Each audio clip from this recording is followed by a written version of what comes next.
Jack Cafferty's here with the Cafferty File. Jack.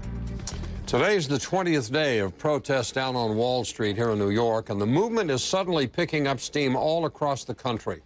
The demonstrators are critical of the growing economic gap in the United States. They say they take their inspiration from the Arab Spring, those protests that overthrew governments and dictators and continue to cause massive chaos in the Middle East and Africa. But in the beginning, here in New York, barely anybody even noticed.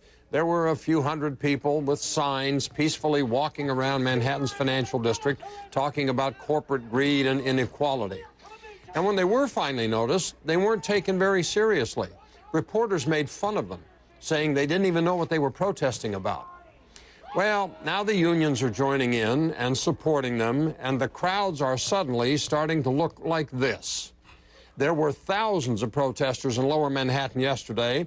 There have been hundreds of arrests, and it's not just New York. Protests are beginning to take root nationwide, including Los Angeles, Boston, San Francisco, Denver, Chicago, Seattle, Spokane, Philadelphia, Houston, Dallas, Tampa, St. Louis, Nashville, Tennessee, Savannah, Georgia, Hartford, Connecticut, and Washington, D.C.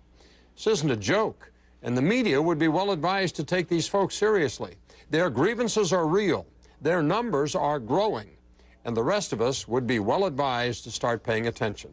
So far, these protests have been peaceful for the most part, so far, but the more they spread and grow, the bigger the problem becomes for the federal government in Washington. Our government ought to take note.